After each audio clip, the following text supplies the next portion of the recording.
El ensayo nos llevará a 8 programas más de este 2022, tanto como hoy, que salimos en vivo en Gran Canaria, son las 5 y 6 de la tarde. Ustedes tienen en Perú 11 y 06 y comenzamos gracias al equipo de Petroperú, que trabaja tan duro y con tanta vocación y tanto cariño por lo que hacemos. Además, agradecer a ustedes, querida audiencia, que nos siguen ahí semana tras semana, de un año a otro. Así que eso de antemano se valora muchísimo. Por otro lado, recordemos algo en especial. He dicho que este programa va sobre el ensayo. Y el ensayo es un género que a mí me importa en particular, porque es un ensayo, porque es un género cuya peculiaridad es su hibridez. Es una especie de centauro, como decía Alfonso Reyes. O tiene Juan Villoro diciéndonos que tal vez es un ornitorrinco de los géneros, porque ahí se conjugan diversos discursos y es permeable el ensayo a lo epistolar y a lo narrativo, a lo lírico y obviamente lo descriptivo, por supuesto lo argumentativo. Quien escribe ensayo, ensaya algo. Y para profundizar en ello, tendremos una invitada especial que presentaré en breve. No obstante, quiero decir lo siguiente. Este programa dedicado a ensayo nos remite al premio Copé. Y el premio Copé, fallado por vez primera en este género literario, fue en el año 2008. Entonces iremos viernes tras viernes al 2008, al 2010, al 2012 y el último programa en diciembre estará dedicado a quien gane el premio Copé de Oro de este año. Ese inédito que no conocemos, hay un jurado debatiendo 5 personalidades para un trofeo de oro y la nada despreciable cifra de 50.000 soles. No obstante, lo primero que haremos para iniciar estos 8 programas es conversar con una experta a quien le tengo mucho cariño y que además tiene la gentileza de estar conmigo hoy de forma presencial. Primero leo su hoja de vida y luego la iremos conociendo. Ella es Ana María González, doctora en Filología con mención europea por la Universidad Complutense de Madrid y licenciada en Lenguas Modernas y Clásicas. Cuenta además con 4 másteres en las áreas de psicolingüística y enseñanza de segundas lenguas. Su labor docente e investigadora se ha desarrollado en centros de Europa y América, como la Universidad de Florencia, la Academia de Ciencias de Berlín, la Universidad de la Sorbona de París y la Universidad Nacional del Noreste, entre otras. Actualmente es decana de la Facultad de Educación y vicerrectora de la Universidad del Atlántico Medio, invitada desde Estados Unidos. Esa diferencia la valoramos mucho. Bueno, pues muchas gracias y un placer estar con vosotros. Yo he mencionado al presentarte que eres doctor en lenguas modernas y clásicas. Yo tengo la pregunta aquí. ¿Podrías compartir con nuestra audiencia qué deberíamos considerar como lenguas clásicas y cuál es el rol en el siglo XXI de investigarlas? Bueno, pues las lenguas clásicas en realidad son aquellas lenguas que en un pasado se hablaron, es decir, fueron lenguas vehiculares, como nosotros ahora mismo estamos utilizando castellano, fueron lenguas vehiculares que se utilizaban en el día a día. Posteriormente, estas lenguas se perdieron y se pasaron a llamar lenguas muertas. En realidad, esas lenguas, muchas de ellas, no llegaron a morir y siguen más presentes que lo fueron en un comienzo. Por poner el ejemplo de la lengua muerta o clásica por excelencia, el latín. El latín es lengua madre del castellano, es lengua madre del catalán, del gallego, del portugués, del francés, del italiano, del rumano. Es decir, en realidad no es una lengua muerta, sino una lengua que evolucionó. Ajá. Pero aquella lengua clásica sigue siendo pues su madre y esa lengua a la que llamamos muerta. Y con respecto a lo que me preguntas de cuál es el rol de investigarlas, sí, pues yo diría que cuál no sería el rol de investigarlas. ¿Por qué? Por una parte, pues por lo que podemos decir cultural, histórico, es decir, ahí están los textos históricos que necesitamos traducir para conocer toda la filosofía, toda la cultura de aquellas naciones, y por otro lado, lingüísticamente, estamos hablando de un enriquecimiento de nuestra propia capacidad lingüística. No cabe duda que en la lengua académica, sí, y en la lengua científica utilizamos muchísimos términos que proceden tal cual del latín y del griego. Ok, sí. Entonces, esto nos da la capacidad de si yo conozco esos términos, muchas veces no necesito ir a un diccionario para encontrar lo que significa la palabra, sino que, por ejemplo, me dicen filología y digo filo, amor, estudio, logos, palabra, pues filología es el estudio de la palabra, ¿verdad? De acuerdo. Entonces, estamos hablando de lenguas que nos dan pistas de nuestras propias lenguas y además nos ayudan a aprender otras lenguas. Ajá. Este recorrido que tendremos con Ana es posible gracias primero a la voluntad de responder el cuestionario que tengo armado, pero también queríamos hacer algo, y permítanme, querida audiencia, contarles que queríamos conversar en un marco libresco, y la gentileza de Carlota y de Maxi, que están por atrás, estamos en una librería. Es un día viernes y está abierta la librería, porque aquí son las 5:12 en Gran Canaria, y es RIR de Las Palmas, y la conversación se hace entre libros para hablar de eso, del idioma, y además de lenguas. Y entonces yo me apunté otra más. El otro adjetivo que hemos mencionado es modernas. Y claro, cuando uno piensa en lenguas modernas, me pasa a mí lo siguiente. ¿En qué medida y en qué medida un escritor, desde el plano del ejercicio literario, hace suya una lengua? Y la lengua que emplea y que utiliza, por más que sea una lengua moderna que todos conocemos, que está tipificada, normada, es también una lengua única y especial o esencial de quien le escribe literariamente. Bueno, en primer lugar, una lengua es el reflejo de una cultura. Perfecto. Es decir, una lengua es un sistema de, si pensamos en ello, es un sistema de símbolos que nos ayuda a comunicarnos. Pero no solamente nos ayuda a comunicarnos, también nos ayuda a expresar nuestro pensamiento y a describir lo que tenemos alrededor. Evidentemente, solamente podemos describir aquello que conocemos. Ok. Entonces, cuando hablamos de un escritor en concreto, cada persona tiene un conocimiento y una percepción de la realidad totalmente diferente. Cada cultura la tiene. Por ponerte un ejemplo, antes de ir al concreto del escritor. Hace muchos años yo enseñaba español como lengua extranjera. Ya. Entonces me preguntó un alumno que estaba leyendo un periódico de aquí, el periódico El País, me dijo: mira, es que en esta noticia ponen que esta persona es un pícaro. ¿Me puedes explicar qué es un pícaro? Entonces, este alumno, que no, la verdad es que no recuerdo si era alemán o era del norte de Europa, pues yo le intento explicar que es un pícaro y entonces le digo que es una persona que con artimañas, a veces a través de la mentira, del engaño, consigue lo que quiera, ¿no? Sí. Entonces me dice, bueno, pero esto es negativo. Le digo, no, es positivo, es positivo. Y él me dice, pero ¿cómo podéis pensar que una persona que consigue cosas a través del engaño es algo positivo? Digo, bueno, porque demuestra inteligencia.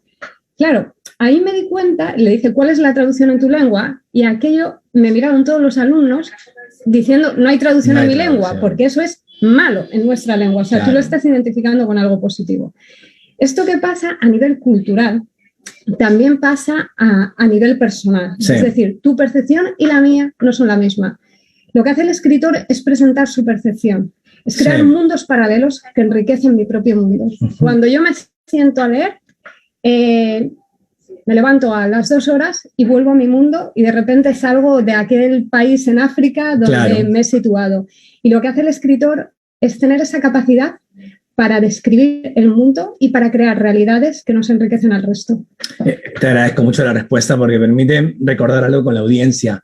Cuando uno se remite al quechua, por ejemplo, en el quechua hay 4 palabras que refieren la relación de hermanos. Si el hablante es hombre y se refiere a una mujer, si quien habla es hombre y se refiere a un hombre, si quien habla es mujer y se refiere a una mujer, y quien habla es mujer y se refiere a un hombre. 4 palabras distintas. Y cuando uno se acerca al quechua, por ejemplo, nota la profusión de vocablos que hay vinculadas con los lazos familiares o aquellos extendidos de algo que no es cosanguíneo, pero sí está vinculado.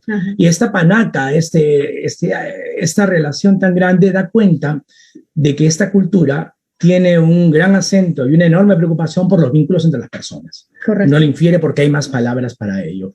Y en ese camino, recordaba, querida audiencia, ustedes saben que yo tuve alumnos de Beijing y de Hebei, y mis alumnos y alumnas me tenían prohibido utilizar el número 4 cuando pasaba la lista, porque fonéticamente 4 suena como muerte, y la muerte no se nombra. Ah, qué bonito. Es bonita, Qué ¿no? bonito. Entonces teníamos censurado un vocablo.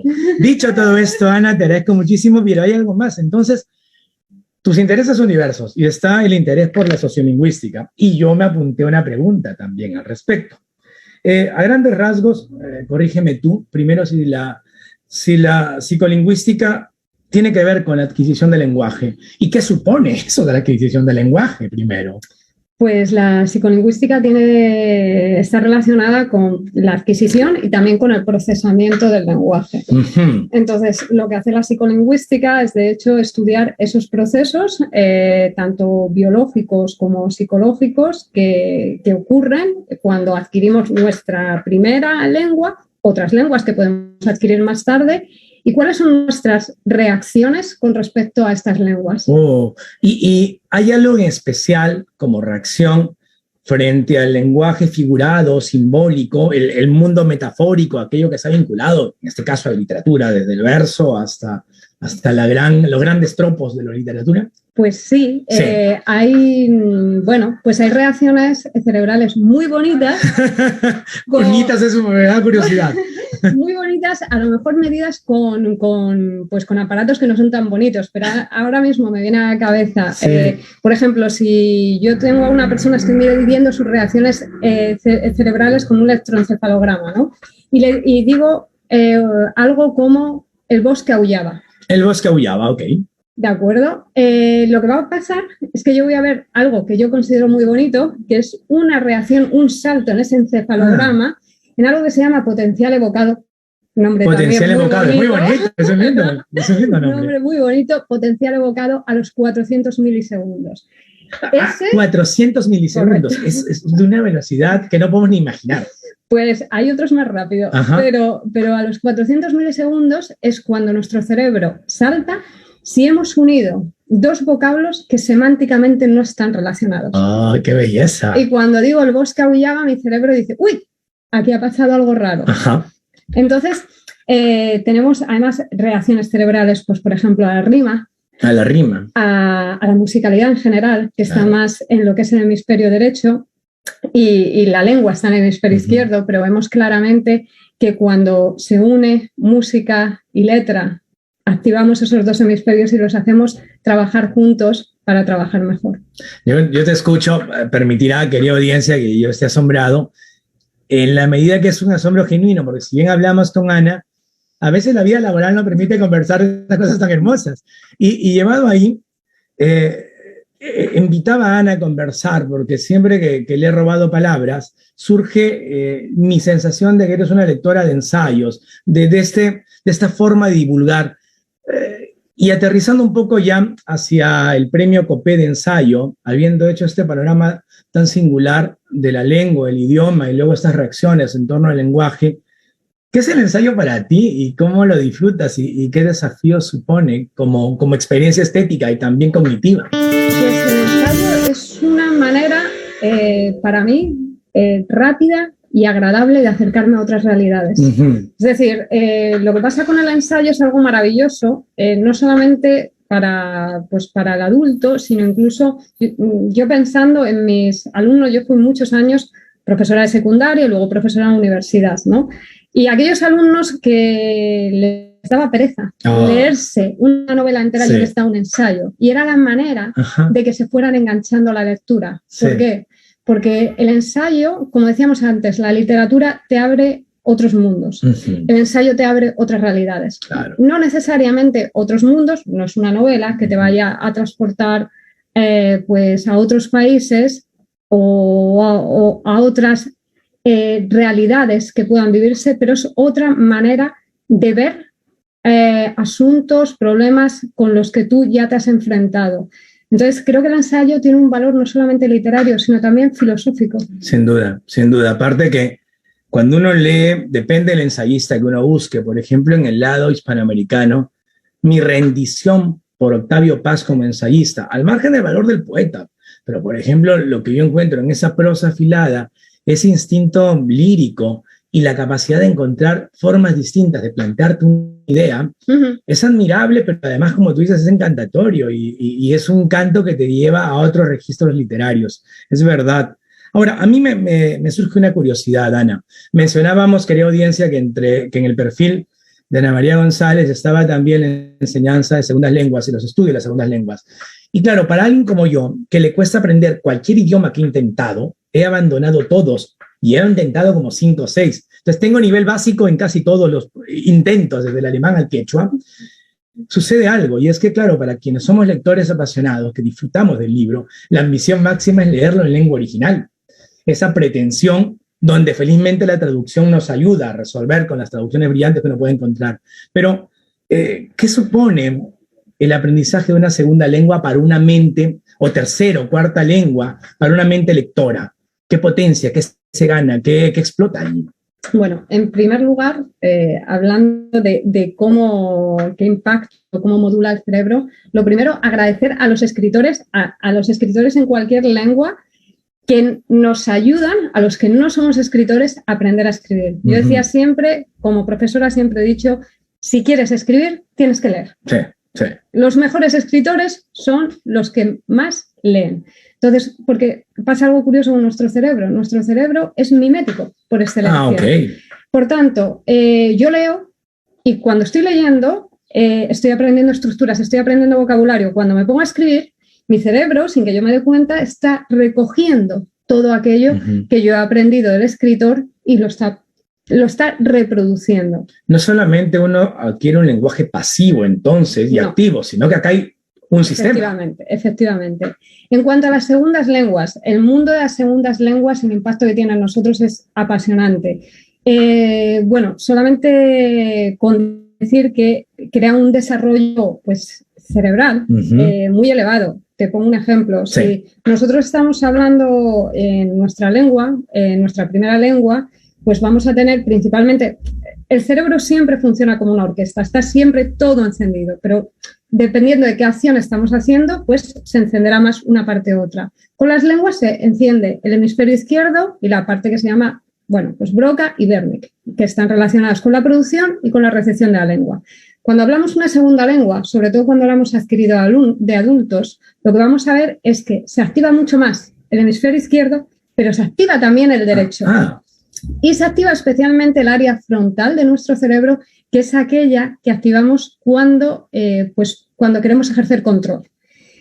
¿Qué es la parte muy positiva para el cerebro de esto? Pues que la parte que activamos para ejercer control es la misma cuando te estás controlando, porque estás hablando una segunda lengua para que no se mezcle con la tuya, que la que usas para conducir, que la que usas para concentrarte, para ponerte a estudiar. Con lo cual, estás desarrollando más tu cerebro y utilizando esas capacidades en otras áreas. Es alucinante eso. Entonces, lo que queda como conclusión, querida audiencia, es que la lectura ya tiene el rol que se ha establecido, pero las segundas lenguas nos multiplica y potencia. Dicho esto, y como última pregunta, fuera de guión, mi querida Ana María González, es lo siguiente. Si bien el programa está dedicado al ensayo y el ensayo tiene esta característica de ensayar en buena cuenta una idea, una propuesta, yo quiero también no dejar pasar la oportunidad de tenerte aquí y hablar un poco, ya no del ensayo por sí mismo, sino del artículo académico. ¿Qué rol cumple y qué vocación tenemos que tener para acercarnos a la escritura académica, para leer la escritura académica? Una de las cosas que yo le digo a mis estudiantes es que yo les doy un artículo académico y no espero que me digan si les gusta o no les gusta. No va de eso esto. Que la experiencia es qué te nutre, qué significativo extraes. ¿Cómo podemos dejar en claro el valor que tiene para un mundo contemporáneo tan incierto y tan diverso la escritura académica y el artículo en particular? Bueno, de hecho... Es cierto que estamos teniendo un problema con la escritura académica. Estamos teniendo un problema con la escritura académica porque vivimos en un mundo ahora mismo muy informatizado, en el que no se presta especial atención a esa escritura académica, sino que trabajamos con mensajes cortos, solamente hay que ver cómo funcionan las redes sociales, Twitter, Facebook. Entonces, la capacidad en general de escribir, está yendo a menos. Lo que yo veo en las aulas es que en general los alumnos tienen más problemas para escribir ahora que hace 20 años cuando yo ya daba clase en la universidad. el valor de la escritura académica no se puede perder, porque la escritura académica es la que nos permite acercarnos a un mundo concreto que nos da un conocimiento especializado. Entonces, hay que reconocer el valor en un mundo en el que existen muchas fake news.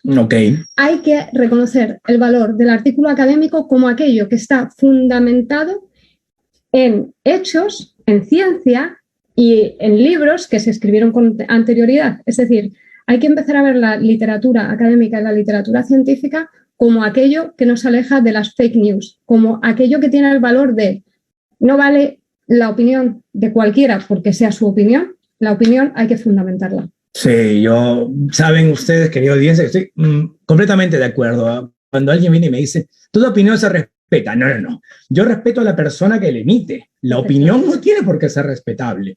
Ombligos tenemos todos y no hay que verlos todos. Igual pasa con las opiniones. No hace falta emitirlas todas, ni escucharlas, ni prestarle la misma atención. Correcto. Es decir, por supuesto, hay que respetar a todas las personas. Ahora bien, si la opinión que emiten no está fundamentada, pues no hay que respetarla, claro que no. Es decir, y combatir. La Tierra no es plana. Es decir, no tienen todas las opiniones, no tienen el mismo valor y para dar una opinión hay que fundamentarla. Y yo creo que ahí es donde sigue teniendo y tiene más valor ahora que nunca la escritura académica. Maravilloso, me parece un cierre perfecto. Ana, te agradezco muchísimo tu tiempo y la gentileza. No, a ti.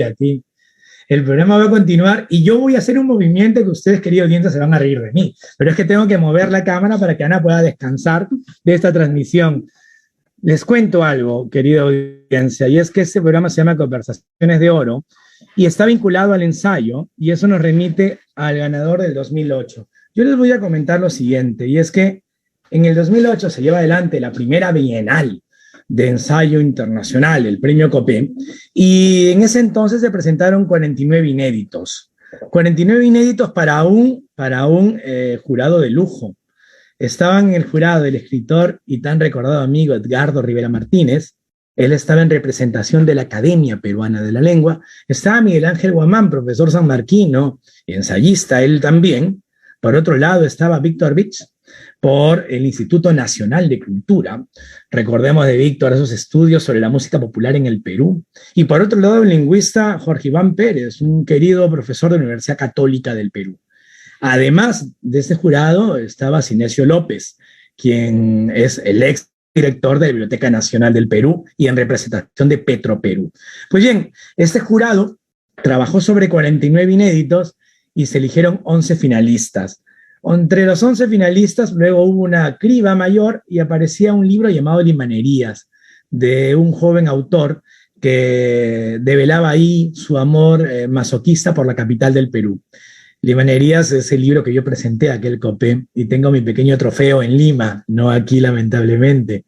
El ganador del oro pues fue Goyo Martínez. El Goyo Martínez se presentó con un seudónimo que fue Ayarcache, que obviamente tiene resonancias eróticas y legendarias e incaicas. El libro es Diccionario Abracadabra. El subtítulo, Ensayos de Abecedario. Ustedes conocen la obra de Goyo Martínez. A Goyo Martínez nos remontamos a un libro fundamental como Canto de Sirena y a partir de ahí una narrativa que nos asombra de varios modos. Lo importante aquí es que el programa se centra en el ensayo y nos enfocaremos en ese libro. Por razones que ustedes saben, no contaremos con Goyo Martínez. Este hombre de Coyungo, afincado en Estados Unidos, murió en Arlington ya hace unos años. No obstante, estaremos con su libro y con una de las, en verdad, grandes expertas en su obra y además una amiga a quien yo aprecio muchísimo, desde la vida en Lima, de la vida en Barcelona y a la distancia. Algo que decirles sobre el diccionario Abracadabra, que es un libro de 440 páginas que está ya para lectura online para ustedes en los comentarios de esa transmisión. Es un libro muy bellamente ilustrado y además con el prólogo de Edgardo. Para que se familiaricen, recuerden a Edgardo, a Goyo Martínez. No voy a cruzarme de nombre de autores para que recuerden la obra del Goyo. Pues hemos preparado un video. Es 1 minuto y medio de voz en off y fotografías en torno a él, de él, su familia y la obra. Vamos con el video.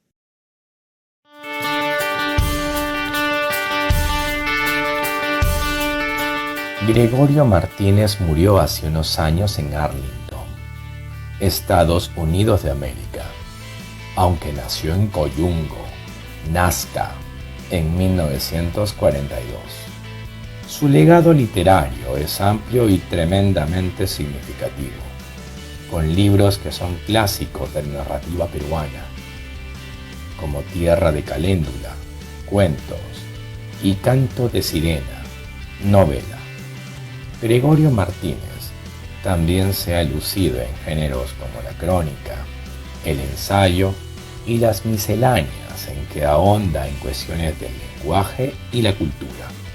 Entre estos destacan Biblia de Guarango, Libro de los Espejos, Mero listado de palabras y Embrujos y otros filtros de amor. Hace unos años se lanzó su saga póstuma Pájaro Pinto, conformada por 3 libros: Orígenes, Canícula y Sabiduría. Este escritor, que colaboró durante décadas en medios periodísticos de América y Europa, además ejerció la docencia universitaria en el Perú y en Francia. Finalmente, entre sus reconocimientos literarios están el Premio Nacional José María Arguedas, el Premio Copé de Cuento en 2002 por Guitarra de Palisandro y el Premio Copé de Ensayo en 2008 por Diccionario Abracadabra.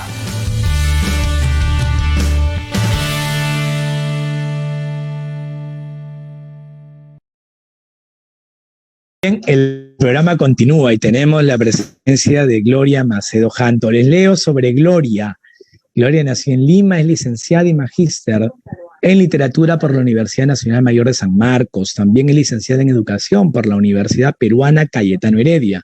Actualmente estudia para obtener su grado PhD en el Departamento de Lenguas y Literaturas Romances de la Universidad de Oregon en Estados Unidos. Cuenta con más de 15 años de experiencia en la enseñanza y la edición. Ha publicado, ojo con esto, Canto de Sirena, Oralidad y Memoria, 2008, y artículos en diferentes espacios académicos. Sus investigaciones exploran las relaciones entre la memoria y el testimonio, la política y la ficción, así como las genealogías en literatura afro y andina, y los estudios de género, por supuesto. Gloria, un abrazote a la distancia. Juan Manuel, muchas gracias por la invitación. Gracias a ti. Querida audiencia, yo me tomo la libertad de hablar y tutear completamente a Gloria por la confianza que supone conocernos desde las aulas sanmarquinas en la licenciatura y habernos visto incluso en Barcelona hace no tanto tiempo, cuando yo todavía vivía en Barcelona y ella estaba en Madrid y de paso a la ciudad condal. Así que nada, Gloria, es una alegría en verdad tenerte por aquí en el programa otra vez. Muchísimas gracias y gracias por la invitación. Siempre encantada de conversar sobre nuestro Goyo, sobre Gregorio Martínez. Gregorio Martínez gana el Copé de ensayo por Diccionario Abracadabra. Lo primero que a la audiencia le va a llamar la atención es por qué el título dice diccionario. ¿Es que en verdad tiene modelo de diccionario? ¿Tiene formato del diccionario? Bueno, lo primero que quisiera aclarar respecto a eso es que si bien he leído el libro, lo he analizado, también tuve conversaciones con Goyo, con Gregorio Martínez a través del correo electrónico. Entonces muchas de mis impresiones están cargadas también de esta experiencia de conversar con él directamente sobre el tema. Él decía que efectivamente no se trata de un diccionario en el sentido estricto, clásico y tradicional, pero que intenta recuperar en formato de libro, en formato de diccionario, el conocimiento popular, el conocimiento de la gente. Y yo, como persona que ha estudiado el libro, estoy de acuerdo con él en ese sentido. Ajá, entonces ya tenemos una primera cuestión clave para la audiencia.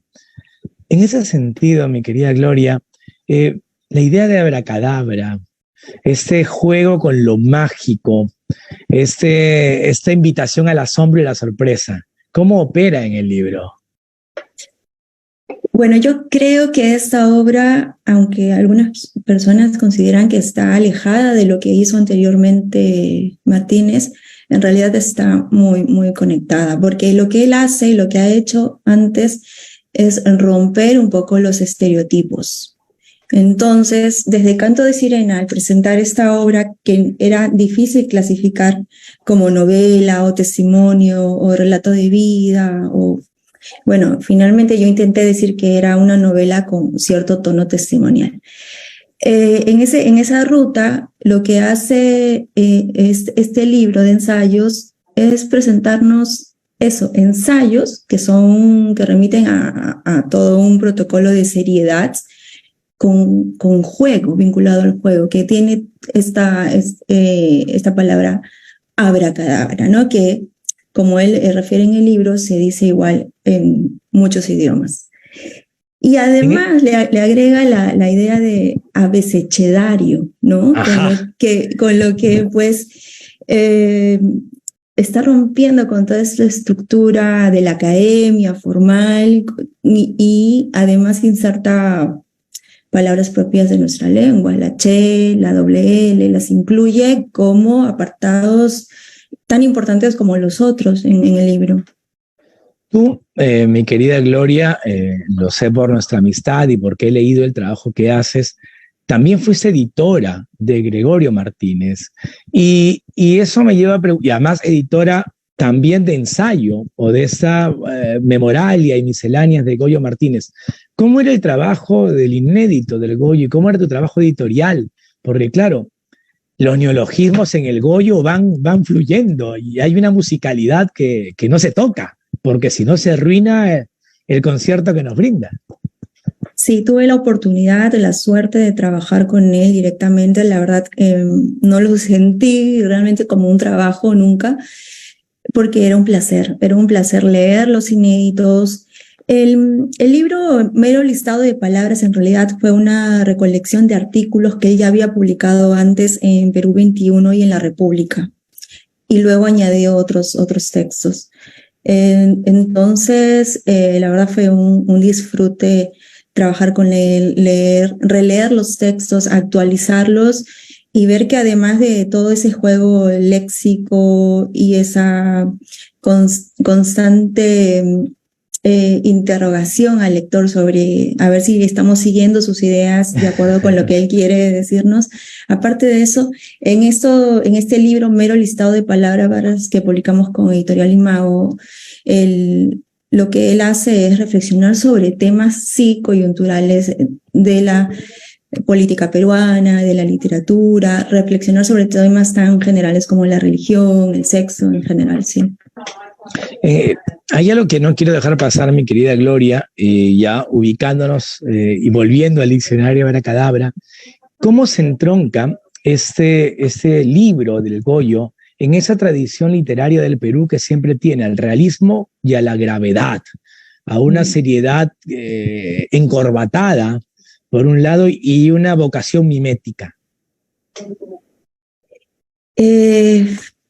Yo creo que la obra de Goyo en general, desde su primer libro de cuentos, e incluso obras de teatro que publicó antes, hasta los libros que se publicaron póstumamente, y especialmente el libro que comentamos hoy, están cuestionando todo el tiempo el papel del escritor, de la escritura especialmente en nuestra literatura peruana. Porque aunque Goyo ganó varios premios, es bastante reconocido y es un casi autor de culto, no es totalmente reconocido como otros que tienen más acceso a los medios y se les publica y se les reedita muchas veces. Y sin embargo es un autor que da mucho para hablar. Causó polémica cuando obtuvo ese premio Copé en esos años, 2009. Causó una polémica por algunas menciones que él hace y se defendió también a través de un artículo en Perú 21 en ese momento. Y bueno, seguimos hablando de él, seguimos hablando de su obra, de su narrativa, de su ensayo, de sus libros póstumos, y tengo entendido que todavía hay mucha literatura que dejó que podría publicarse. Mi querida Gloria, cuando uno entra al libro, uno disfruta de varios planos. Hay un goce en la literatura ensayística del Goyo que tiene que ver también Primero con el mostrarnos nuestras lenguas originarias y entrar a trabajar sobre ellas e ilustrarnos o conectarlas. ¿Podrías ampliar este concepto, estas nociones que uno percibe al leer este diccionario Abracadabra? Sí, no soy la experta en temas del léxico de la obra de Goyo. Me parece que la profesora Carazas trabaja mucho más esto en sus libros. Es verdad, Carazas lo trabaja, tienes toda la razón. Pero lo que sí puedo decir es que él para decirlo como lo diría él, se recursea su lenguaje, sus obras hacen uso de las palabras que él conoce y las inserta nuevamente en nuestro lenguaje literario, que muy seriamente podríamos llamar literario.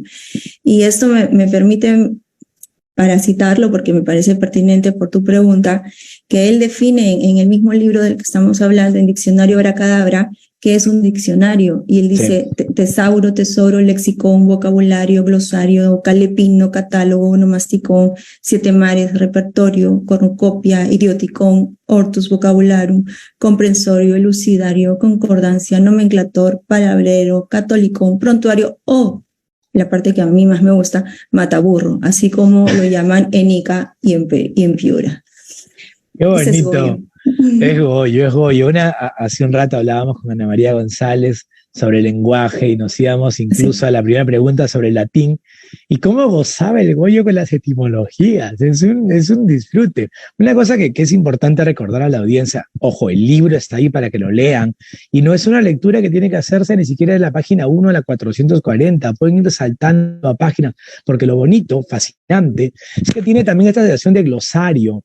Y es un glosario ilustrado, pero además intertextual. Hay algo que hay que decirlo con todas sus letras. Hay una sabiduría en Gregorio Martínez que él despliega con una humildad y una generosidad que en este libro se aterriza completamente y que se acerca a su lector. Sí, completamente. Y uno de los libros que forman parte de la trilogía póstuma se llama justamente Sabiduría. Y esta sabiduría que es popular y académica a la vez, llega a nosotros como un juego. Y eso es, creo yo, Diccionario Abracadabra. Es un juego, pero para conocer, porque la cultura popular para él es también medio de conocimiento. Sí, una cosa que a veces es importante, y lo digo para la audiencia, para nosotros, es que a veces tomamos al escritor como un productor de cultura, un hacedor de la lengua, pero a veces un escritor también es un puente entre la cultura y quienes son los que encarnan la cultura en el día a día. Y entonces, en el caso de Gregorio Martínez, siempre lo he sentido como ese puente entre la cultura y los que la gozamos de a pie. Y esa sensación no pasa con todos los escritores en general, esa vocación de mediación entre algo que está aquí y algo que está allá. Y el Goyo lo ubica y le introduce además, el verbo introducir en el Goyo es muy útil, con humor. Porque así además es humor. Es humor. Leer sus libros es siempre un deleite. No se puede uno acercar a ellos, a Diccionario Abracadabra con seriedad. Y él lo dice al inicio, tienes que estar con la disposición de aprender, pero divertirte también, porque esto es magia, esto es un juego. En este juego, hay que decirlo también, que en una sociedad pacata, puritana como la peruana y la limeña, aparte bastante cucufata, él introduce el concepto de erotismo desde un modo silvestre, también refinado, y por otro lado carnavalesco. Bakhtin estaría feliz con el Goyo, porque el erotismo es clave aquí. Totalmente, y hay varios estudios sobre ese tema en particular, y como experiencia personal te puedo contar que muchas personas se sorprenden al saber que es una mujer la que estudia estos libros de Goyo, porque lo encuentran justamente en esta sociedad pacata que tenemos, que es un libro escrito estoy hablando básicamente de Canto de Sirenas y los otros cuentos más eróticos, que son libros escritos para hombres. Y bueno, me ha ocurrido sigue pasando esto con la lectura de Goyo, pero claro que no, la invitación es para todos, para todas, para leer estos libros eróticos, encontrar esos juegos con el lenguaje, misticismo, sabiduría, conocimiento popular, es eso. Es muy bonito pensar, hoy día cuando tú me mandabas el correo de respuesta, quería audiencia, ustedes saben que hay que hacer coordinaciones para este programa, y Gloria, que gentilmente nos atiende desde Oregon, claro, comentaba el clima, que tal vez estaba frío y evocando un coyungo cálido. Y lo menciono ¿por qué, querida Gloria? Porque cuando uno lee al Goyo, un hombre afincado en Estados Unidos, pero es un hombre con un corazón puesto en su coyungo, en Ica y en el Perú en general permanentemente. Y eso también es interesante, cómo su experiencia internacional en Europa, América, en fin, nunca se desvincula de una reflexión lingüística, cultural, política, claramente política y también social de nuestro país. Sí, totalmente. Y tuve la oportunidad de conocer Coyungo y es tal cual él describe, la describe en sus libros. Siempre estuvo vinculado y, si no recuerdo mal, él tenía la intención de publicar esta última trilogía con Peysa y presentar los libros en Perú. Lamentablemente claro. no pudo hacerlo, pero constantemente siempre estaba pensando en Perú, escribiendo sobre Perú.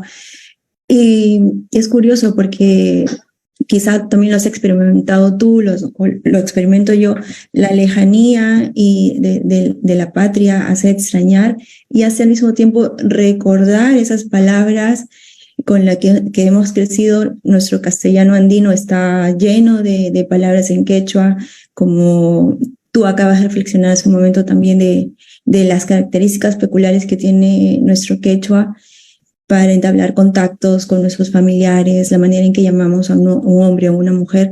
Y ese castellano andino también está presente en la literatura de Goyo. Entonces, mi querida audiencia, la conversación con Gloria Macedo tiene la función básicamente de motivar a que regresen a las páginas de Gloria Martínez. Si no lo conocen, no saben lo que se han perdido, recuperen un poco de su existencia leyendo al Goyo. Entréguense sensualmente a una prosa que está en un nivel admirable y lúdico. Entréguese también a la permeabilidad de lo erótico y de lo humorístico, incluso en los momentos más aciagos de lo peruano, pues una literatura como esta, que no es jocosa, vacía, ni trivial, sino hondamente reflexiva desde el humor, pues no hay que dejarla pasar. Entonces, Gloria, nada, yo agradecerte muchísimo haberte hecho un espacio en estas diferencias horarias para poder conversar. Muchas gracias, Juan Macha, querido amigo. Ay, mi querida amiga, ya nos veremos donde nos toque. Quizá nos encontremos en Madrid, que no es la ciudad que hemos llegado en común, quizá. Un abrazo. Gracias. Que te vaya de maravilla. Gracias, Gloria. Y querida audiencia, continuamos. Yo les agradezco que manden sus comentarios y que tengamos a Carmen Arrece diciendo todos a leerlo. O Leonzo Mendíbil, que pone en la transmisión. Gracias por el libro. Felicita el programa que hacemos. Eduardo Sosa dice, excelente programa. Tenemos a Rocío Palacios, que dice estar completamente de acuerdo con lo que se venía diciendo sobre Goyo Martínez y también, y tal vez por supuesto, sobre la conversación previa con Ana María González. Rosalí León Chiliota habla de la invitada de lujo y las posibilidades de la lengua. Pues bien, esto es Conversaciones de Oro, que en este caso ya no estoy en mi casa y tampoco en Casa África, como fue la primera edición de novela, sino que este es ensayo, y ensayamos una nueva opción en Gran Canaria, una librería, la encantadora librería que lleva adelante Carlota y Masi, que están trabajando ahorita, no me ven porque ellos están ahí actuando. Este es Rirrit de Las Palmas de Gran Canaria. Si han visto personas a mi costado o al costado, es que la librería está abierta. Estoy en la zona infantil, detrás está la puerta de ingreso. Estamos en vivo a las 5:50 de la tarde de Gran Canaria. Va a ser el mediodía en Lima de su viernes. Ojalá que sea bonito, que tengan una jornada buena y un magnífico fin de semana. A mí no me queda más que comprometerme a que seguiremos haciendo este espacio. Faltan 7 fechas hasta llegar a quien gane el Copé de Oro en ensayo en este 2022 y que se sigan conectando, que el programa lo hacemos con mucho gusto, con mucho compromiso y en verdad creyendo que hacemos algo que tal vez les vale a ustedes, les nutre un tanto. Fue Juan Manuel Chávez, desde Las Palmas de Gran Canaria, esta vez lleno de oro con este paisaje alrededor. Muchísimas gracias.